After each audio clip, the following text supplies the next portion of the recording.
¿Qué es la identidad? ¿Qué representa la identidad? ¿Es esto un concepto psicológico? ¿Es un concepto social? ¿Es un concepto político?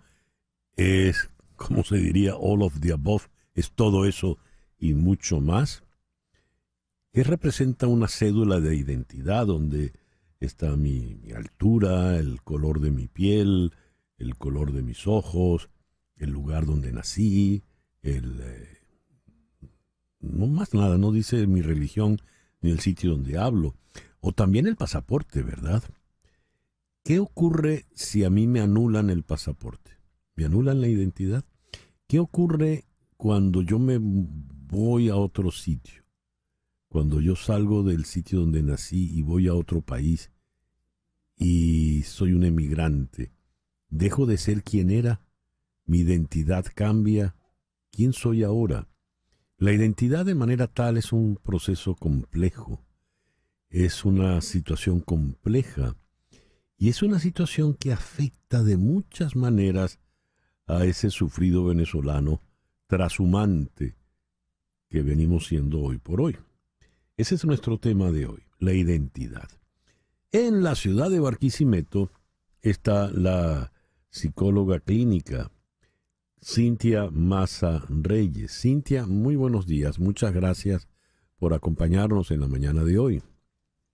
Buenos días y muchas gracias por estar aquí nuevamente. Y en la ciudad de Bogotá está el destacado sociólogo, ensayista y escritor, editor, promotor cultural, en fin, Tulio Hernández. Tulio, muy buenos días. Muchísimas gracias por acompañarnos en esta mañana. Buenos días, un gran saludo. Muy bien. A ver, no es gratuito que hayamos convocado para esta conversación, para este foro, por ejemplo, a una psicóloga y a un sociólogo, ¿verdad? Comencemos con la psicóloga. ¿Qué es la identidad? Cintia. Mira, la identidad es lo que me define quién soy, pero además es un concepto que es dinámico a lo largo de la vida, que tiene unos aspectos nucleares que van a permanecer, pero muchos otros que van a variar a lo largo de distintas etapas y momentos por los que pasa el ser humano. ¿Y qué nos dice el sociólogo Tulio Hernández? ¿Qué es la identidad, Tulio? Bueno, es un concepto muy difícil porque generalmente va acompañado de algún adjetivo. Por ejemplo, identidad nacional, identidad cultural.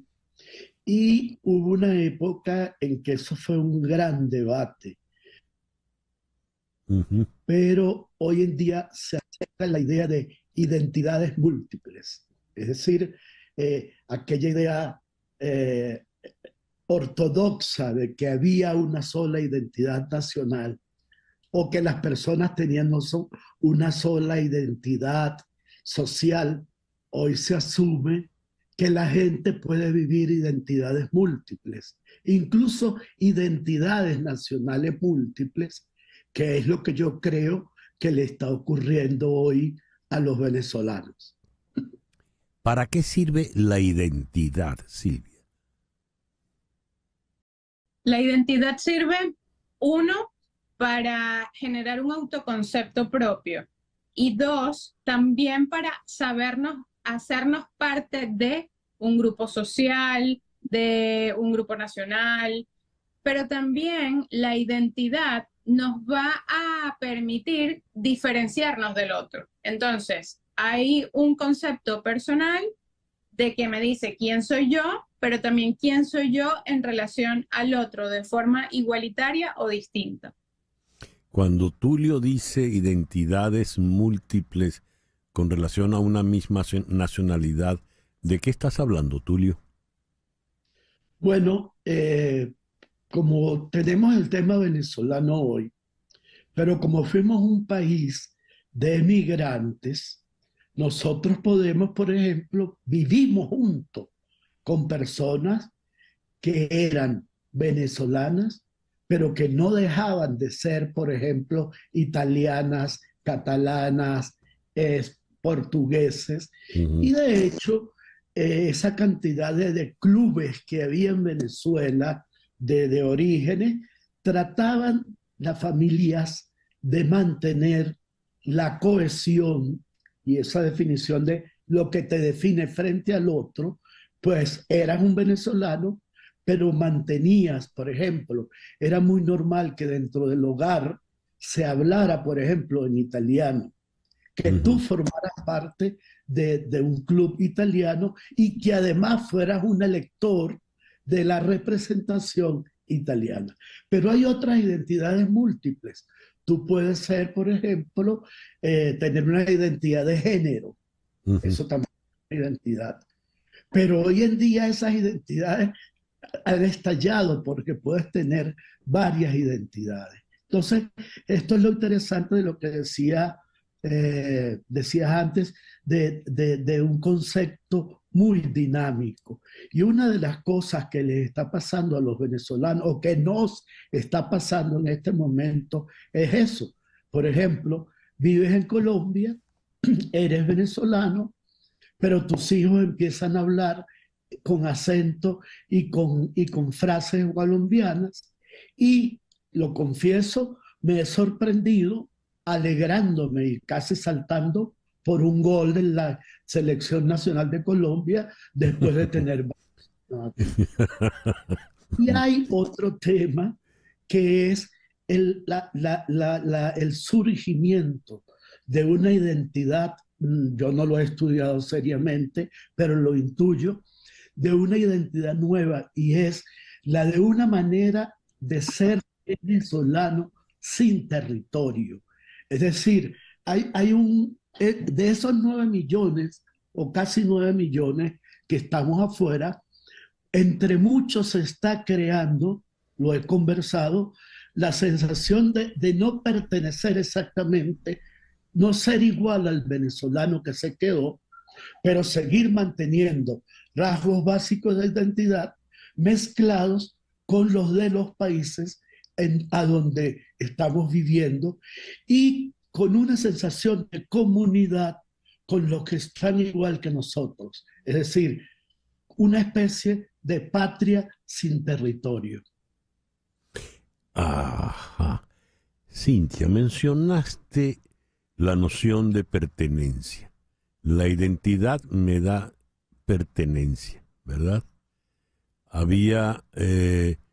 Todos tenemos una cédula de identidad venezolana, cuyo nombre sabemos de memoria todos. Muy bien. El doctor Tulio Hernández acaba de hacer alusión a un venezolano que por lo visto podría tener derecho o la necesidad de otro tipo de cédula. Manejando el concepto de pertenencia que dibujaste primero, si compartes lo que dice Tulio, ¿cuál es esa nueva identidad, esa nueva pertenencia de ese venezolano desterrado de hoy?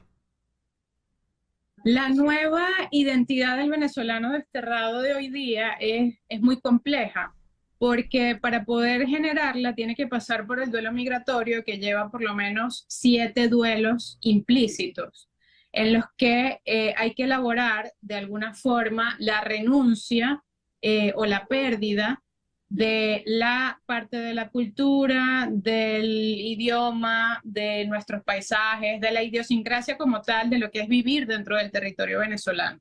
Sin embargo, algunas cosas nucleares permanecen en esa identidad de quienes están esparcidos por el mundo entero, y como bien dice el sociólogo, se generan comunidades para poder preservar lo nuclear de la identidad del venezolano, que es, por ejemplo, nuestro sentido del humor, la jocosidad, el ser responsable, el sentido de arraigo y pertenencia, el poder salir juntos frente a ciertas vicisitudes, definen hoy en día la identidad del venezolano que está expatriado de alguna forma.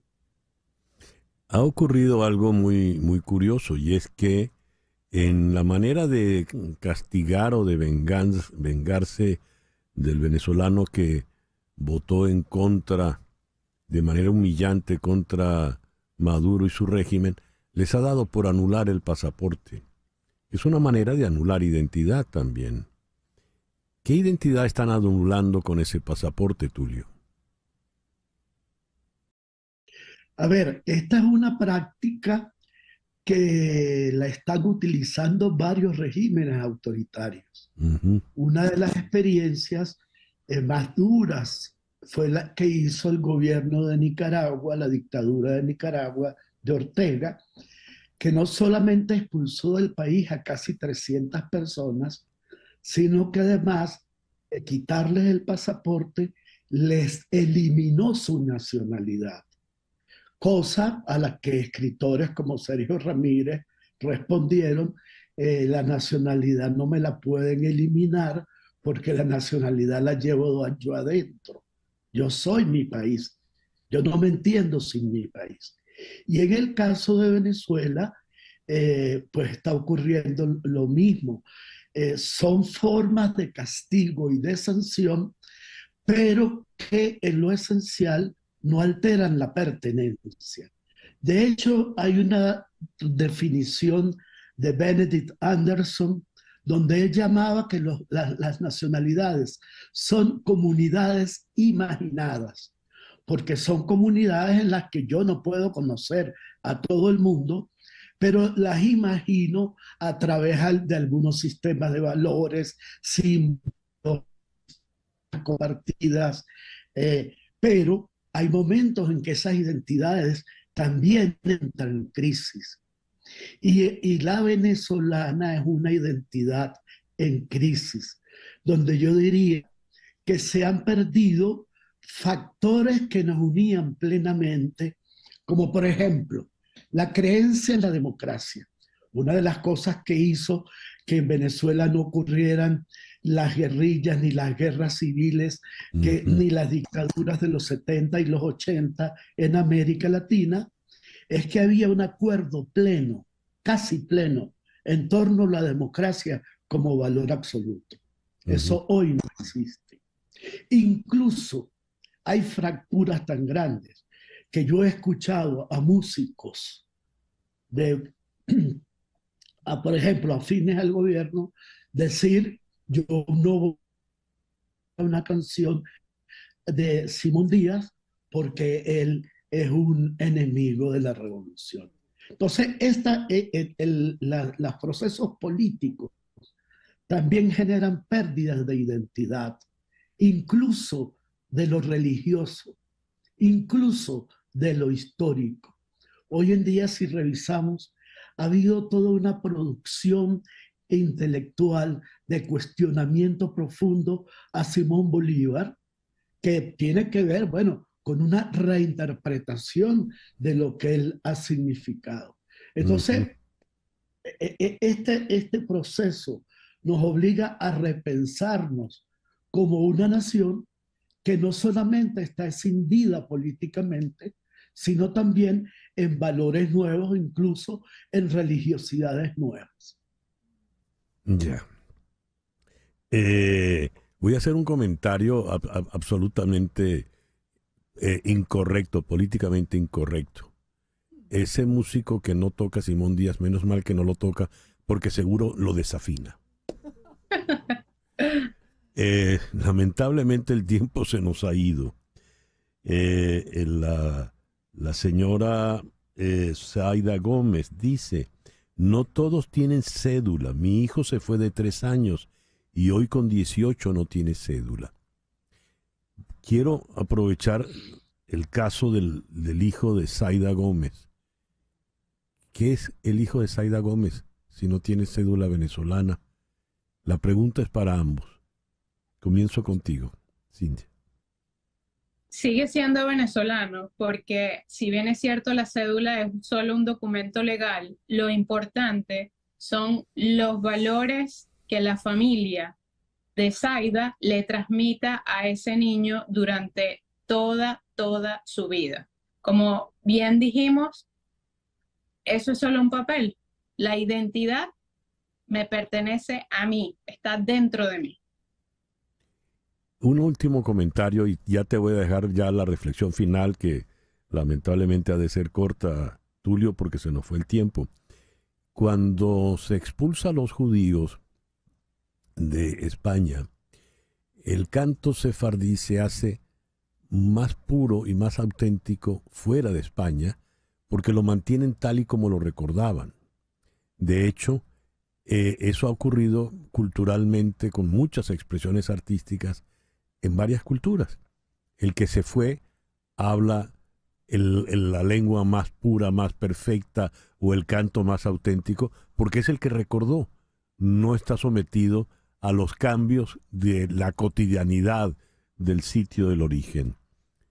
¿Qué características va teniendo y tendrá esa Venezuela inmensa? 9 millones de venezolanos sin tierra. Tulio. Bueno, ahí va a haber una cosa muy híbrida. Va a haber efectivamente quienes conservan, por ejemplo, yo tengo una hermana que se fue muy joven a Estados Unidos y ella habla un español andino de los años 50. Ella es 50 porque su tía con quien se fue habla, ella es como un museo. Ella dice la cátedra, por ejemplo. Sí, sí. Zarandajo, por ejemplo. Bombo, cosas que ya nadie dice en el Táchira. Pero a la vez está surgiendo un fenómeno de los hijos venezolanos creados en Estados Unidos, Alemania, Italia, que hablan muy poco español, que los padres sufren para que ellos hablen español. Y el español que hablan es un español, en el caso de los Estados Unidos, de esa forma de hablar que tú conoces bien, César Miguel, donde se mezcla lo cubano con lo puertorriqueño, con lo latino, porque se está creando otras identidades, supraidentidades, como es considerarse latino o Sí. considerarse hispano, y donde surgen nuevas maneras de hablar que ya no son ni las del país de origen, Sí. ni maneras puras del país receptor.